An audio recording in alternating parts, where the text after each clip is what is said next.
আমি নামাজ পড়ি এবং হস্তমৈথুনের ও বদভ্যাসে অভ্যস্ত। আমি চেষ্টা করি এমন এই জঘন্য পাপ থেকে নিজেকে বের করতে, কিন্তু যতবারই অপরাধ করি ততবার চেষ্টা করি এবং তওবা করি।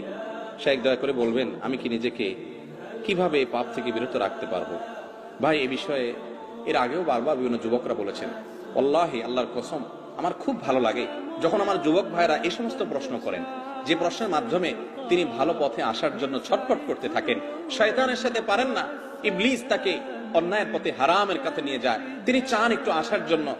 আল্লাহ তাআলা আমার এই ভাইদেরকে সাহায্য করুন। আল্লাহ আমাদেরকে হারাম থেকে বের হয়ে আসার মতো ইমানি শক্তি দান করুন। ভাইরা আমার, গুনাহ তো আমরা সবাই কম বেশ করি।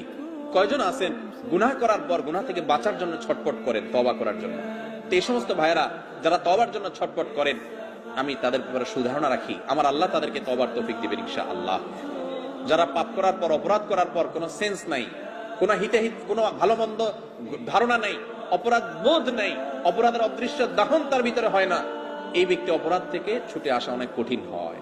অপরাধ করতে করতে অপরাধের ব্যাপারটাতে এতটা বেপরোয়া হয়ে যায়, তার কাছে অপরাধ দাইলবাত হয়ে যায়। এটা খুব ডেঞ্জারাস আলামত। তওবা নসিব হয় কম, চোখের পানি ফেলেন যে আল্লাহ, পাপ তো করি, তোমার কাছে দিলটা নরমও হয় না। আল্লাহ আমাদেরকে গুনাহ থেকে সরে আসার তৌফিক দান করুন।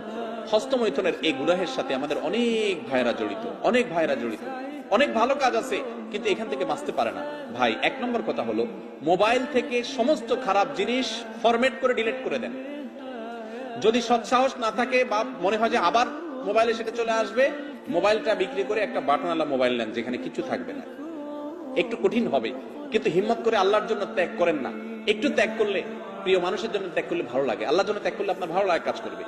এর পাশাপাশি নির্জনতা অবলম্বন করবেন না। হস্তমৈথুন যারা এই বদভ্যাসে অভ্যস্ত হয়, নির্জন কক্ষে থাকলে তখনই বদভ্যাসে অভ্যস্ত হয়। নির্জন থাকবেন না, বন্ধু বান্ধব, মুরব্বী এবং বাপ মা, ভাই বোন সবার মধ্যে থাকবেন।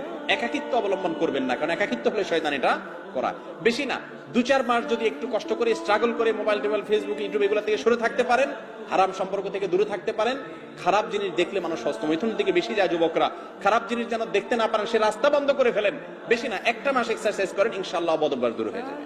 আর আল্লাহর কাছে দোয়াও করবেন, চোখের পানি ফেলবেন, মালিক আমি সরে আসতে চাই, তুমি সাহায্য করো। আল্লাহ তাআলা আমাদেরকে সেরকম হিম্মত এবং শক্তিশালী দান করেন।